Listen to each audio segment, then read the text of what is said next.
नमस्कार दोस्तों, स्वागत है आपका वीके न्यूज में। खबर नए संसद भवन को लेकर है, जिसके उद्घाटन के बाद भी उसे लेकर विवाद खत्म नहीं हो रहा है। नए विवाद के बीच में अब टीएमसी नेता, टीएमसी की चीफ ममता बनर्जी का एक बयान आया है। बहुत ही चालाकी के साथ इस बयान को देने की कोशिश जो है वो टीएमसी की तरफ से की गई है। चालाकी किस बात की, उसका भी जिक्र करेंगे और साथ ही बताएंगे कि टीएमसी की तरफ से संसद को लेकर, नए संसद भवन को लेकर किस कदर हमला बोला गया है और जो संतों की उपस्थिति संसद में रही उसे लेकर टीएमसी को किस तरह से पलीता लगा है। पूरी खबर बताते हैं आपको।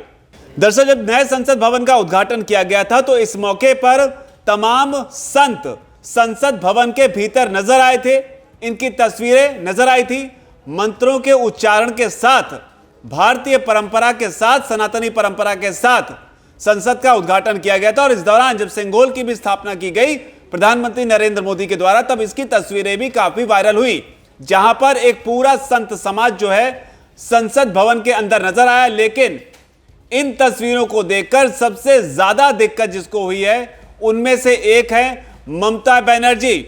ममता बनर्जी और उनकी पार्टी जो है वो संसद भवन के उद्घाटन का विरोध कर रही थी। उन 21 पार्टियों में शामिल थी जिसने उद्घाटन समारोह में हिस्सा न लेने का फैसला किया, इस आधार पर कि इसका उद्घाटन प्रधानमंत्री के बजाय राष्ट्रपति से करवाना चाहिए था। लेकिन अब नाराजगी जो है संसद में संतों की मौजूदगी को लेकर है और संभवतः जिस तरीके से मंत्रोच्चारण किया गया सनातनी परंपरा के आधार पर, इससे भी सबसे ज्यादा दिक्कत जो है टीएमसी को नजर आ रही है।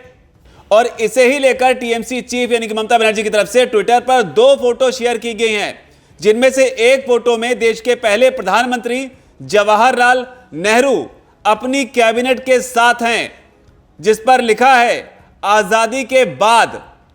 और दूसरी फोटो संसद के नए भवन के उद्घाटन की है। इसमें पीएम मोदी अधिनम संतों के साथ, पुजारियों के साथ में और केंद्रीय मंत्रियों के साथ में खड़े हुए नजर आ रहे हैं। इस फोटो पर लिखा गया है और अब। तो कुल मिलाकर 2 तस्वीरों की तुलना करने की कोशिश की गई है, जिसमें एक तस्वीर आजादी के बाद जवाहरलाल नेहरू की और उनकी कैबिनेट की, और दूसरी तस्वीर प्रधानमंत्री मोदी की है नए संसद भवन के उद्घाटन के बाद में, जिनके साथ में कई सारे संत जो हैं वो दिखाई पड़ रहे हैं। और इसे ही लेकर टीएमसी की तरफ से तंज कसा गया है, नाराजगी एक तरीके से जाहिर की गई है कि इस तरह से संतों की मौजूदगी क्यों। यह ठीक उसी तरीके का है जिसे लेकर ओवैसी भी सवाल उठाते रहे हैं कि सेकुलर देश में इस तरह से उद्घाटन क्यों हुआ। लेकिन बड़ी बात, टीएमसी की तरफ से क्या कहा गया था? टीएमसी की तरफ से कहा गया था प्रधानमंत्री मोदी की ओर से नए संसद भवन का उद्घाटन और लोकसभा कक्ष में ऐतिहासिक राजदंड सिंगोल स्थापित करने से पता चलता है कि इस तरह के एक महत्वपूर्ण अवसर के दौरान प्रधानमंत्री की प्रवृत्ति पूरी तरह सुर्खियों में रहने की होती है। इसके अलावा तृणमूल कांग्रेस के राज्यसभा सदस्य और राष्ट्रीय प्रवक्ता हैं सुखेंदु शेखर रॉय, उनका भी बयान था। उन्होंने कहा था कि संसद भवन के उद्घाटन पर कुछ धार्मिक अनुष्ठानों का आयोजन भी भारतीय संविधान की प्रस्तावना के खिलाफ है, जो इसे एक धर्मनिरपेक्ष, समाजवादी और लोकतांत्रिक गणराज्य के रूप में वर्णित करता है। तो अनुष्ठानों पर सवाल उठाए जा रहे हैं लगातार टीएमसी की ओर से।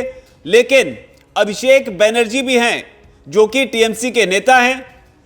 उन्होंने कहा कि नए संसद भवन के भव्य उद्घाटन के लिए धार्मिक नेताओं और पुजारियों को आमंत्रित किया गया, लेकिन देश की संवैधानिक प्रमुख भारत की राष्ट्रपति द्रौपदी मुर्मू को नहीं बुलाया गया।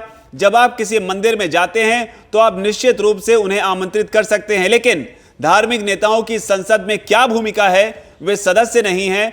वह यानी कि मोदी देश को लोकतंत्र से निरंकुश तंत्र में बदलना चाहते हैं। ये शर्मनाक और दुखद स्थिति है।